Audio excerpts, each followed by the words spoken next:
Assalamualaikum warahmatullahi wabarakatuh. Oke, kali ini saya akan menerangkan kisah seorang ibu yang sabar dalam menghadapi cobaan yang bertubi-tubi menimpa pada dirinya. Abil Hasan Asy-Syirat pergi ke Baitullah untuk menunaikan ibadah haji. Ketika tawaf, beliau melihat kilau kecantikan dari wajah seorang perempuan.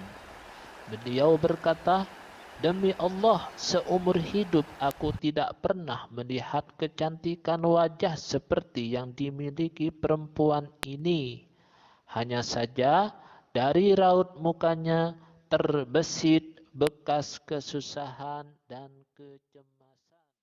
Ternyata si perempuan mendengar apa yang dikatakan Abil Hasan Asy-Syirat dan dia berkata, "Apa yang kau katakan wahai pemuda? Demi Allah, sekarang ini dagingku disayat oleh kesusahan, hatiku dicubit oleh keresahan, dan kecemasan itu tidak bisa diobati oleh apapun." "Kok bisa?" kata Abil Hasan Asy-Syirat menimpalinya. Si perempuan mulai bercerita perihal kesedihannya. "Ketika waktu duha suamiku menyembelih kambing, sedangkan kedua anakku yang masih kecil bermain dan aku pada waktu itu sedang menggendong adik mereka.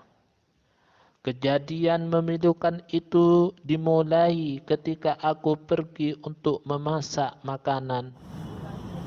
Ternyata si kakak berkata pada adiknya, 'Tahukah kamu apa yang dilakukan ayah pada kambing kita?' 'Ya, saya tahu,' kata si adik. Lalu kakak beradik itu mempraktikkan sebagaimana apa yang dilakukan ayah mereka. Mengetahui adik terkapar bermandikan darah, si kakak ketakutan dan lari ke gunung.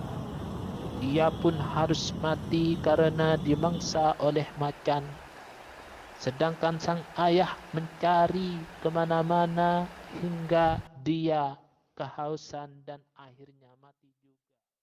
Kemudian aku menurunkan anak bayiku dari gendongan guna mencari perkembangan apa yang telah dicapai oleh suamiku di luar rumah. Tanpa disangka si bayi merangkak menuju api yang ada di atas periuk. Dan dia menuangkan api tersebut pada tubuhnya. Si bayi pun mati.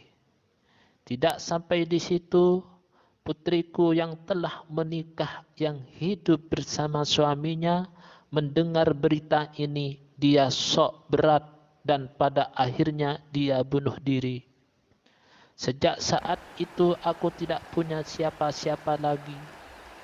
Bagaimana kamu sabar melewati musibah bertubi-tubi ini?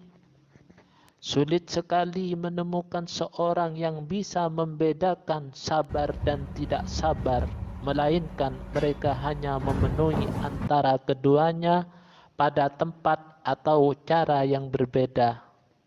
Kesabaran dengan melakukan kebagusan adalah hal yang terpuji di akhirat kelak. Sedangkan orang yang tidak sabar tidak akan memperoleh balasan apa-apa. Oke guys, itulah tadi kisah seorang ibu yang sabar dalam menghadapi berbagai cobaan yang bertubi-tubi menimpa pada dirinya. Semoga kita semuanya bisa mengambil hikmah dari kisah ini dan pada akhirnya kita menjadi orang yang diridhai oleh Allah dunia dan akhirat. Dari kami, Assalamualaikum warahmatullahi wabarakatuh.